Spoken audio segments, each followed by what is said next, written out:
Oke, kita lanjut ke materi inti sendiri ya. Paling inti ini 4 faktor mempermudah penghasilan 1 juta.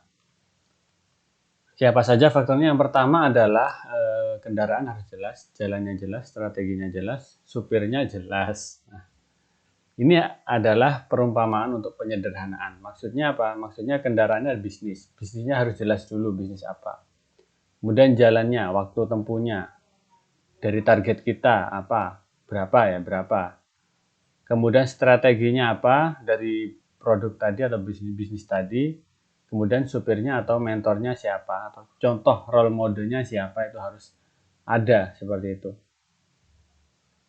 Itulah 4 faktornya. Kita akan bahas satu persatu ya jika bingung. Yang pertama, kendaraannya harus jelas, bisnis ya. Kendaraan itu dia diibaratkan bisnis. Bisnisnya harus jelas. Kalau hujan jangan naik motor. Maksudnya gini, kalau udah nggak bisa dengan bisnis itu untuk mencapai tujuan, udah jangan dipaksakan gitu. Jangan dipaksakan. Kalau udah kamu lama di bisnis itu kok sulit mencapai tujuan, udah jangan dipaksakan. Bisnis itu tentang target market. Siapa target marketnya?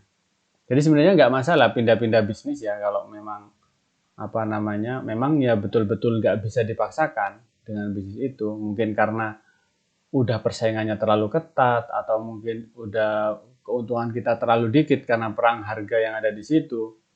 Kalau kita tidak bisa mendapatkan supplier yang murah, ya udah nggak bisa dipaksakan, ya harus pindah. Target marketnya harus ganti, dan siapa target marketnya harus jelas.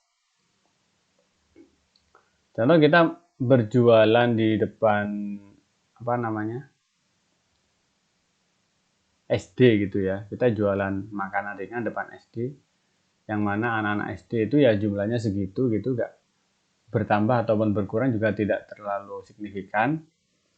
Nah, ternyata rata-rata sehari kita cuma bisa dapat 100.000 dari target market anak SD. Ya udah, kalau kita strateginya sama seperti itu ya sampai kapanpun ya hasilnya segitu gitu.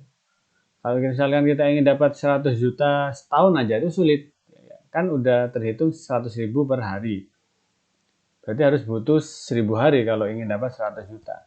Jadi kalau Anda tetap jualan di sana dengan target yang sama, tapi impiannya beda, itu sudah halusinasi namanya, halu ya. Ya harus diubah gitu kan. Apakah bisa pindah bisnis? Ya bisa, nanti target marketnya diganti. Bisnis itu udah hampir 90% pasti sukses kalau misalkan target marketnya jelas, dan di mana orang target market itu berkumpul itu jelas. Itu biasanya hampir 90% pasti berhasil kalau bisnisnya seperti itu. Nah, ini kita akan berbicara produk lagi ya, sama seperti sebelumnya, cuman ini fokusnya di produk, kalau sebelumnya di bisnis ya. Nah, ini ciri-ciri bisnis, tapi kalau ini kita fokus di produk. Jadi produk yang bagus, yang sangat recommended untuk mencapai goal kalian yang ya mungkin bisa dibilang sangat tinggi, terlalu tinggi, atau berapapun, 100 juta misalkan ya. Pertama, profit di atas 25%, ongkirnya murah, kualitasnya bagus, repeat ordernya tinggi, praktis, dan harga bersaing. Nah, kalau bisa dapat 6 bisnis ini ya, ini produk ini, maka kalian bisa mempertahankan. Maksudnya ya nggak perlu ganti, tetap bisa menjalankan, menyesuaikan target market kalian, tinggal ganti strateginya seperti itu. Kalau misalkan belum punya bisnis bagaimana?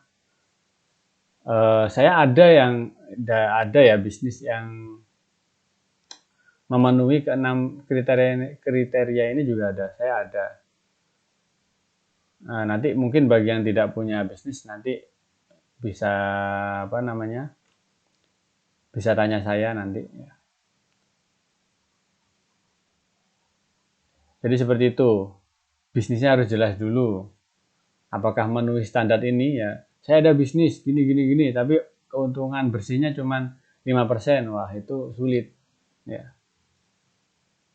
Sulit sekali, apalagi kalau ini kita bicara 100 juta ya. 100 juta. Oke, kita akan lanjut ke video kedua biar tidak terlalu panjang.